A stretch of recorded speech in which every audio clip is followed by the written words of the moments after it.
On the dawn of May 29, 1453, the earth shook with the roar of cannons. For 50 days, the walls of Constantinople had withstood fire and steel, but now the Ottoman army surged forward in its final assault. Behind those walls, Emperor Constantine XI knew this day would decide not only his own fate, but the fate of a 1,000-year empire. By nightfall, the world would never be the same. Welcome to Erahive, where history speaks, a city of two worlds. For over 1,000 years, Constantinople had been more than a city. It was a beacon, a fortress, and a dream. Founded by Constantine the Great in the year 330, it rose on the ancient site of Byzantium, commanding the waters where Europe meets Asia. Its walls stretched for miles, its domes gleamed with golden mosaics, and its bustling harbors drew merchants from every shore of the known world. At its height, 500,000 souls called Constantinople home. Emperors paraded through its avenues, guarded by soldiers in shining armor, while scholars debated in its halls and priests filled the air with incense. It was here that the Hagia Sophia soared higher than any church in Christendom, its vast dome appearing to float upon light itself. For centuries, the city stood as the heart of the Byzantine Empire, carrying the torch of Rome into the medieval age. But by the 15th century, Constantinople was a shadow of its former self. Civil wars, plague, and endless wars with Turks, Crusaders, and rival Christian powers had drained its lifeblood. Its population had dwindled to barely 50,000, scattered among ruined neighborhoods and overgrown fields within the walls. Where once markets bustled, silence lingered. Where palaces gleamed, ivy crawled. The Queen of Cities, though still magnificent, had grown weary. Yet even in decline, its defenses inspired awe. The Theodosian Walls, 3 layers of stone, brick, and towers, had turned back Arabs, Bulgars, Rus, and Crusaders for centuries. To assault them was to strike at the very heart of history, a challenge fit only for the boldest of rulers. And in 1453, such a ruler emerged. A young sultan looked across the Bosphorus and saw not just a city, but a crown.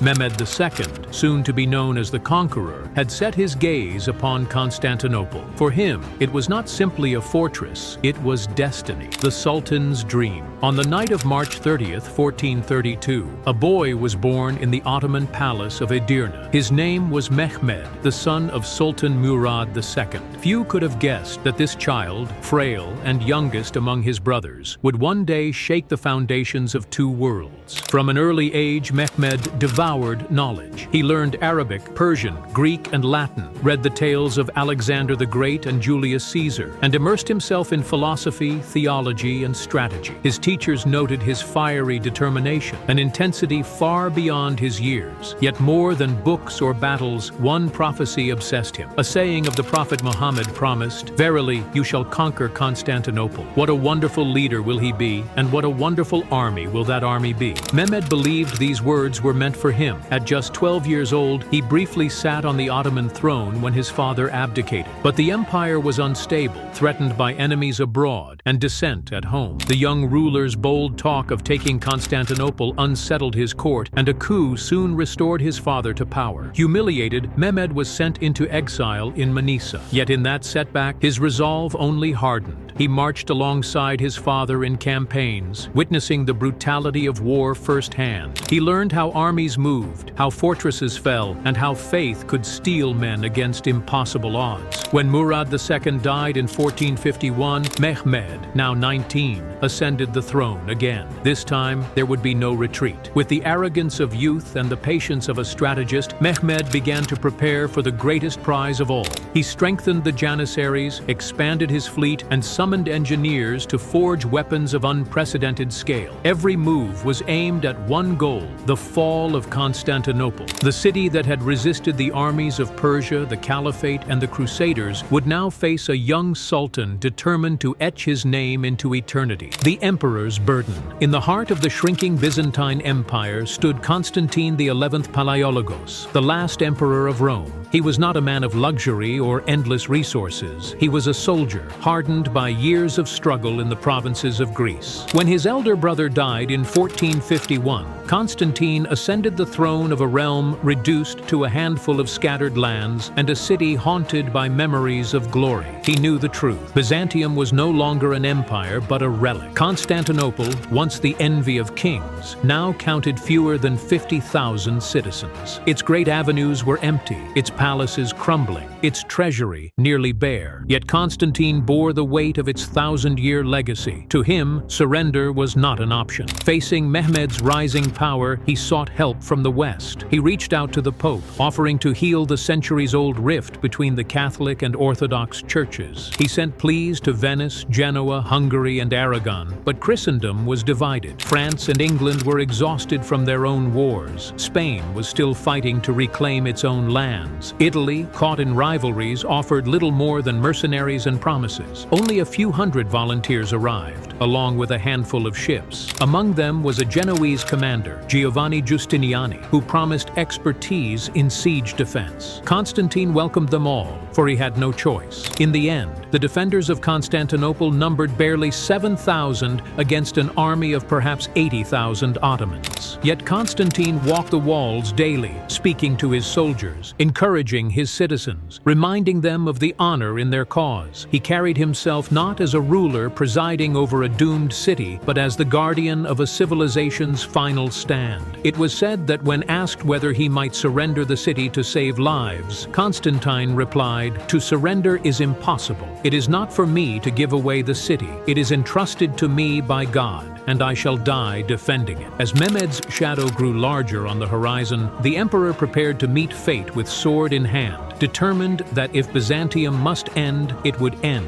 in defiance. The engines of destruction. To break the unbreakable, Mehmed needed more than men. He needed machines that could shatter legends. And so he turned to a Hungarian engineer named Orban, a wandering master of gunpowder and iron. Orban had first offered his services to the Byzantines, but Constantine lacked the gold to pay him. Spurned, he went to Edirne, where Mehmed welcomed him with riches and promise. There, in secret forges, Orban built weapons unlike anything the world had ever seen. The greatest of them was a monster called the Basilica, 27 feet long, forged of iron and bronze. It hurled stone balls weighing more than half a ton. Each shot shook the earth like an earthquake. Dragged by 60 oxen and hundreds of men, it creaked and groaned across the countryside until it faced the walls of Constantinople. But Mehmed did not rely on one cannon alone. He ordered the casting of dozens more, 70 great bombards, each capable of pounding towers and gates day after day. Behind them, his fleet of more than 100 ships waited to choke the city from the sea. The Byzantines, too, possessed cannons, small and old, their recoil so violent they sometimes damaged the very walls they defended. The defenders had bows, crossbows, and primitive handguns, but against Mehmed's arsenal, these seemed relics of another age. As spring of 1453 dawned, the air outside Constantinople filled with the sound of hammer and anvil, of trenches dug and siege towers raised. Campfires lit the horizon for miles. The walls that had stood against 1,000 years of enemies would soon face firepower born of a new age. On April 6th, the thunder began. The basilica roared, and the first stones crashed into the Theodosian Walls. Dust and smoke rose into the air. The defenders rushed to fill the cracks with earth and timber. But with every strike, the message was clear. The ancient defenses of Constantinople were meeting a weapon designed to erase history itself. The siege begins. When Mehmed's army arrived before Constantinople in early April, it was as if the horizon itself had turned to steel. Row upon row of soldiers filled the fields, janissaries in their white caps, cavalry glittering with lances, sappers digging trenches, and artillery crews tending to their monstrous cannons. Behind them, the Sultan's pavilion rose like a throne of war. Inside the walls, Emperor Constantine gathered his commanders. The defenders numbered just 7,000, barely enough to cover the miles of ramparts. They divided what strength they had: Byzantines and Venetians on the sea walls, Genoese under Giustiniani at the land walls, and reserves kept for desperate moments. Then came the first roar of the basilica. A boulder the size of a cart smashed into the outer wall, hurling dust and stone into the air. Hours later, another, then another. The earth trembled with each strike. For 5 long days, the bombardment continued, smoke choking the sky, walls shaking, towers splintering. But when night fell, lanterns flared atop the ramparts as defenders rushed forward, filling breaches with rubble, timber, and earth. What the cannon tore down by day, desperate hands rebuilt by night. The Sultan's army tested the walls with probing assaults, waves of infantry rushing forward with ladders, drums pounding, voices crying out in battle prayer. But they found themselves showered with arrows, rocks, and boiling oil. Many fell into the wide, water-filled moat, never to rise again. At sea, the Ottomans pressed their fleet against the chain that barred the Golden Horn. The great iron links stretched across the water like a wall of their own, guarded by Byzantine and Genoese ships. Each time Ottoman galleys pressed too close, they were driven back with fire and arrows. Yet even in those early weeks, it became clear this would not be a short siege. The cannons wore the city down little by little. The defenders grew weary, food supplies shrank, and though the walls still stood, Mehmed had time, numbers, and iron on his side. Every sunrise brought more thunder. Every sunset brought more fear. Constantinople was holding, for now, but all within its walls knew the storm had only just begun. For centuries, the Golden Horn had been Constantinople's lifeline. Its calm waters sheltered fleets and fed the city with trade. Across its mouth stretched a colossal chain, forged of iron and anchored between towers. No ship could pass without leave of the emperor. It was the city's secret weapon, an unbreakable barrier against the sea. At first, it seemed to hold. The Ottoman navy, more than 100 ships strong, battered against it but failed to break through. The Byzantines, with their smaller fleet and the chain's protection, held firm. Yet Mehmed was not a man to accept limits. In his tent, he unveiled a plan so audacious that his own commanders doubted it could be done. If the chain blocked the sea, he would take the sea over land. His men felled trees in the hills north of Galata. They laid greased logs across the slopes, creating a wooden road through forest and field. Then, in an operation of breathtaking scale, thousands of soldiers hauled Ottoman galleys out of the water, set them on the rollers, and dragged them across the land under cover of night. The ground shook with the groaning of timbers. Oxen strained, men shouted, drums beat to keep the rhythm. Slowly, impossibly, ship after ship slid across the hills, gliding on logs slick with fat and oil. By dawn, to the shock of Constantinople's defenders, Ottoman sails rose inside the Golden Horn itself. Panic rippled through the city. The impregnable chain had been outflanked. Now the northern sea walls, once lightly manned, faced sudden peril. Defenders had to be drawn away from the land walls, weakening the city's strongest defenses. The audacity of Mehmed's move transformed the siege. The people of Constantinople looked from their ramparts and saw enemy ships where none should be. Faith began to waver. Whispers spread through the streets. If even the Golden Horn was lost, what protection remained? The Queen of Cities was no longer only besieged from without. She was surrounded. The struggle for Constantinople was not fought only on its walls or seas. It raged beneath the earth itself. Mehmed ordered his engineers and sappers to dig tunnels under the Theodosian Walls. Deep in the soil, men clawed through darkness, laying wooden supports and barrels of powder. If ignited, they would collapse the foundations and open a path for the army above. But the defenders were not blind to this threat.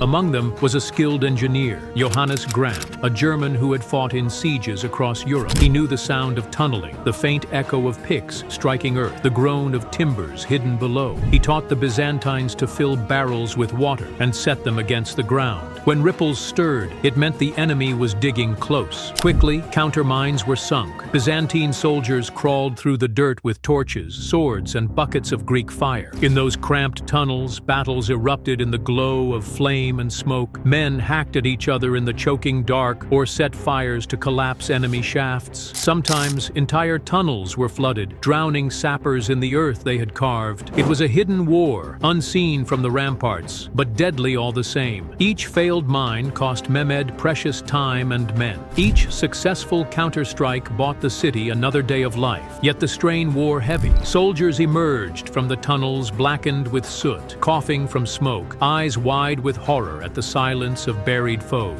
For the citizens above, the fear was constant. At any moment, the earth beneath their feet could erupt. The fight beneath Constantinople revealed the desperation of both sides. The Ottomans clawed for entry, the Byzantines clawed for survival, and all the while, above ground, the thunder of cannon fire never ceased, cracking stone and spirit alike. The walls still stood, but Constantinople was bleeding, slowly, invisibly, from within and below. By late May, Constantinople was a city of exhaustion. For 50 days, the cannons had battered its walls, food had grown scarce, and hope had withered. Rumors swirled through the streets of reinforcements that never came, of angels who might yet descend to save the city, of omens written in the stars. On the night of May 28th, the people gathered in the Hagia Sophia, the great church that had stood for nearly 1,000 years. Beneath its vast dome, Greeks and Latins prayed side by side, forgetting their quarrels in the shadow of despair. Candles flickered against mosaics of Christ and saints, while hymns rose like cries from a drowning world. Emperor Constantine XI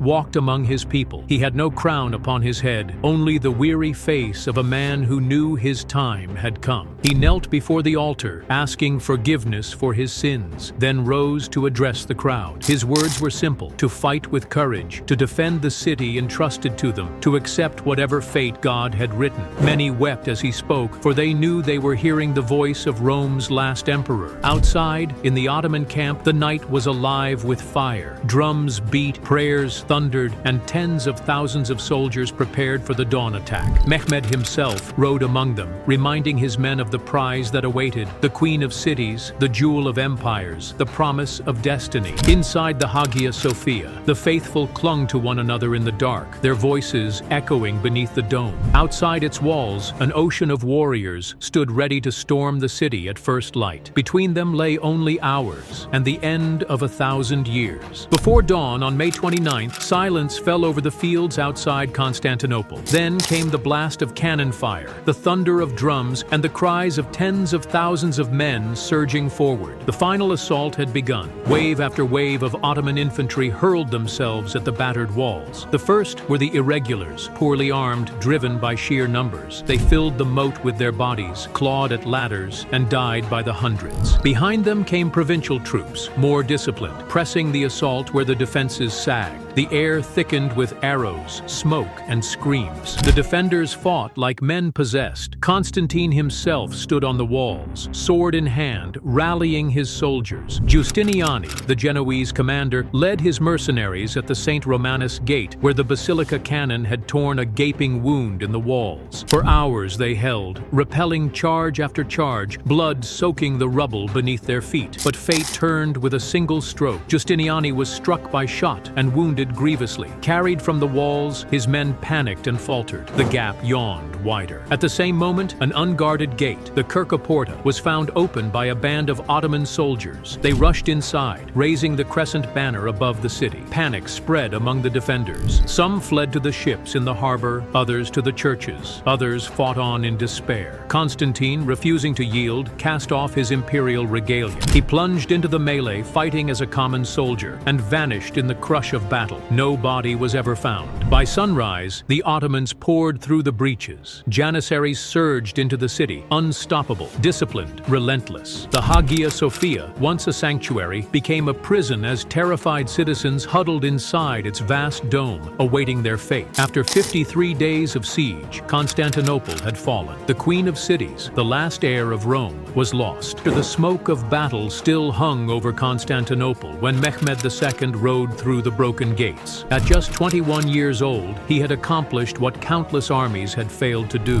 The queen of cities was his. From that day forward, he would be remembered as Mehmed the Conqueror. For 3 days, the victors plundered. Churches were stripped, palaces looted, and thousands were carried off into slavery. Yet when Mehmed entered the Hagia Sophia, he halted the chaos. He ordered the great church converted into a mosque, preserving its soaring dome as a symbol of a new era. Standing beneath its mosaics, he declared declared the city his capital, renamed Istanbul, the heart of a reborn empire. The fall of Constantinople sent shockwaves across the world. In the West, kings and popes mourned. Christendom had lost its eastern bulwark. Fear spread that Ottoman armies would soon march into the heart of Europe. In Italy, scholars fleeing the fallen city carried with them manuscripts of ancient Greece and Rome, fueling the fire of the Renaissance. For the Ottomans, the victory was more than conquest. It was destiny fulfilled. Mehmed styled himself not only Sultan, but Caesar of Rome, heir to the emperors who had ruled from Constantinople for 1,000 years. In his mind, the Ottoman Empire was now the true Rome, stretching across continents, bridging east and west. For Byzantium, there was only memory. The empire that had outlived the Caesars, survived Persians and Arabs, endured crusaders and plagues, was gone. Yet its legacy endured, in art, in faith, in the very stones of the city. Even in defeat, Constantinople remained a crossroads of civilizations. The fall of 1453 was both an ending and a beginning, the twilight of Byzantium, the dawn of Ottoman power, and a turning point in world history. The Middle Ages closed with the crash of cannons on the Theodosian Walls, and the modern world began. The story of Constantinople's fall is not just the end of a city, it is the end of an era. On May 29, 1453, the 1,000-year-old Byzantine Empire, the last ember of Rome, was extinguished. Yet from its ashes, a new empire rose, one that would dominate 3 continents and shape the course of history for centuries to come. But history is never only about walls and empires. It is about people. The courage of Constantine XI, who chose death over surrender. The faith of citizens who prayed through the night beneath Hagia Sophia's dome. The ambition of Mehmed II, who transformed destiny into reality. Their choices, their struggles, their sacrifices still echo through time. The fall of Constantinople marked the end of Byzantium, but its soul did not vanish. It lived on in art, in memory, and in the stories we continue to tell. And here, on Arahive, where history speaks, we strive to preserve those echoes, to let history breathe again. If this journey moved you, help us keep the past alive. Like this video, share your thoughts in the comments, and subscribe to the channel. Join us as we uncover more moments where the world changed forever. Because history is not gone, it lives in us. And through Arahive, history speaks.